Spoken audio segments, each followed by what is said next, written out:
What if I told you that one Native American tribe quietly reshaped American law, launched a billion-dollar industry, and never gave up a war they started over 200 years ago? This is the mind-blowing true story of how the Seminole Nation went from Everglades outlaws to casino moguls, and how they turned a humble bingo hall into a legal earthquake that shook the United States government to its core. So, just before we dive in, I wanted to let you know that about 55% of our viewers who watch our channel regularly haven't subscribed yet. So we're asking you for a quick favor. Before we start our deep dive, if you like us and want to support what we do, there's a free and simple way to help. Just hit that subscribe button so you never miss out when we put out new videos. We promise to keep bringing you the best videos each week. We also really value your feedback and suggestions as we work to give you the best content possible. And now let's get into our feature presentation.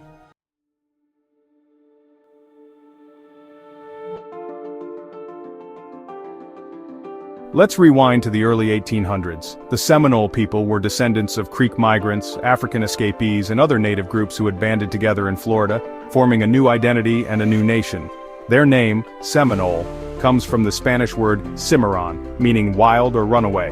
And true to that spirit, they never backed down. The Seminoles fought 3 brutal wars against the United States Army, the longest and costliest Indian wars in American history. Most native nations were eventually forced west, but not all of the Seminoles left. Some fled deep into the Florida Everglades, where they lived in remote camps and resisted capture. Others were forcibly removed to what is now Oklahoma, becoming the Seminole Nation of Oklahoma. Despite distance and hardship, both Seminole groups kept a fierce sense of sovereignty, and that spirit would soon collide with American law in a totally unexpected way.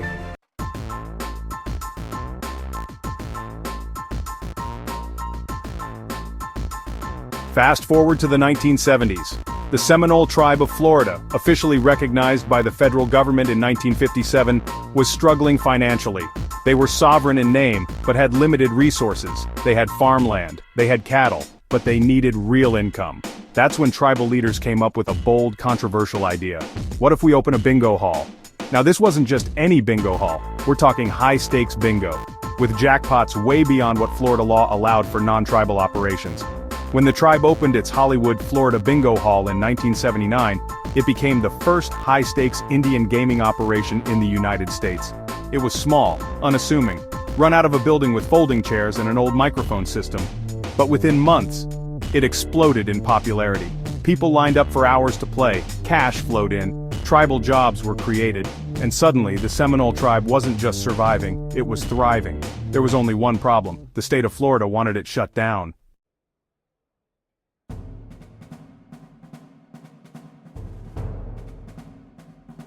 The state of Florida argued that high-stakes bingo violated its gambling laws. They said the tribe had no right to operate without state oversight. The Seminoles, on the other hand, said, "We're a sovereign nation, you don't have jurisdiction here." So began one of the most important legal battles in Native American history, Seminole Tribe of Florida versus Butterworth, 1981. This case made it all the way to the United States Court of Appeals, and in a groundbreaking ruling, the court sided with the Seminoles. The decision said Florida couldn't enforce its civil regulatory laws on tribal land.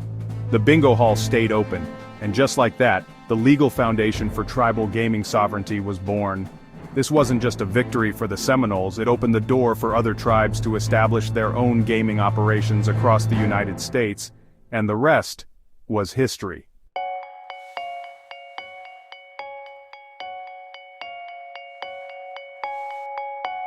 The success of the Seminole Bingo Hall inspired dozens of tribes to explore gaming, but it also spooked state governments, and Washington, D.C. In 1988, Congress passed the Indian Gaming Regulatory Act, or IGRA, which created a legal framework for tribal gaming.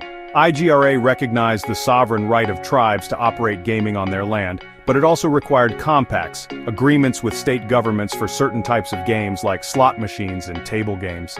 The act divided gaming into 3 classes: Class 1, which covers traditional tribal games, Class 2, which means bingo and non-banked card games, and Class 3, which includes casino-style games such as slots, roulette, and blackjack. The key point? Class 3 gaming requires tribal state compacts, but the Seminoles weren't done fighting. They wanted full casino gaming, and they were about to take it to the next level.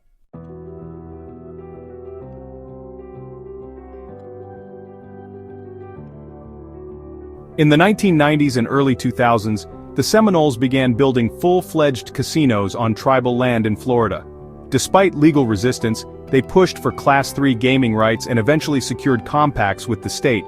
Then, in 2007, the Seminole Tribe of Florida pulled off one of the most unexpected business deals in U.S. history. They purchased the entire Hard Rock International brand, including restaurants, hotels, and global licensing rights, for $965 million. That's right, the tribe that once operated a humble bingo hall in a swamp now owned a global hospitality empire. Today, the Seminole Hard Rock Empire includes the Seminole Hard Rock Hotel and Casino Tampa, which is actually one of the largest in the United States, the Hard Rock Hotel and Casino Hollywood, home to the world's first guitar-shaped hotel tower, and dozens of Hard Rock cafes and properties around the world. Their revenue, billions per year, their impact, even greater.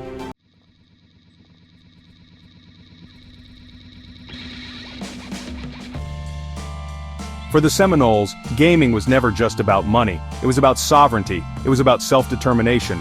It was about reclaiming power after centuries of forced removal, war, and marginalization.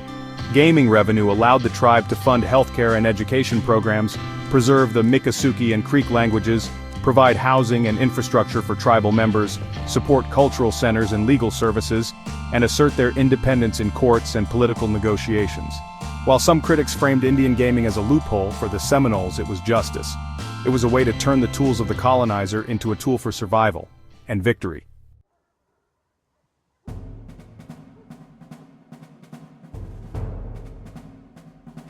The Seminoles continued to defend their rights in courtrooms. One of the most significant cases was Seminole Tribe of Florida versus Florida in 1996, where they challenged Florida's refusal to negotiate a compact under IGRA. Ironically, the U.S. Supreme Court ruled against the tribe, saying tribes couldn't sue states under the 11th Amendment. It was a setback, but it didn't stop their momentum. Since then, the Seminoles have negotiated new compacts, won major business deals, and helped write the rules for tribal gaming across the country. In 2021, they even attempted to launch mobile sports betting in Florida, a bold move that again raised legal challenges. But make no mistake, the Seminole legal footprint is everywhere in Indian gaming law. They have shaped policy at every level, and continue to do so.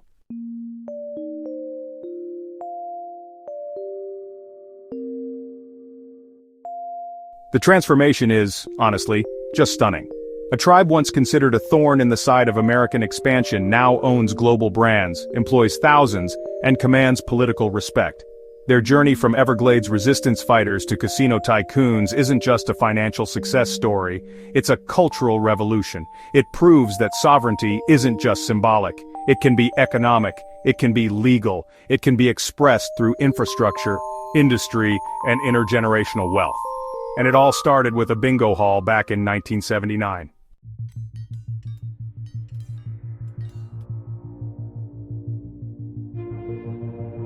Today, the Seminole Tribe of Florida continues to expand. They're pioneering online gaming, exploring international markets, and investing in cultural preservation at home. But challenges remain, especially legal battles over mobile gaming, sports betting, and evolving state laws. The future may bring more courtroom fights, but if the past is any indicator, the Seminoles will keep defending their sovereignty and keep winning.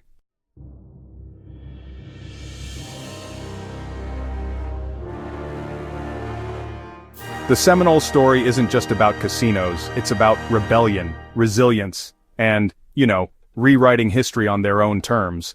From the swamps of Florida to the bright lights of Hard Rock, the Seminoles didn't just adapt, they changed the rules of the game.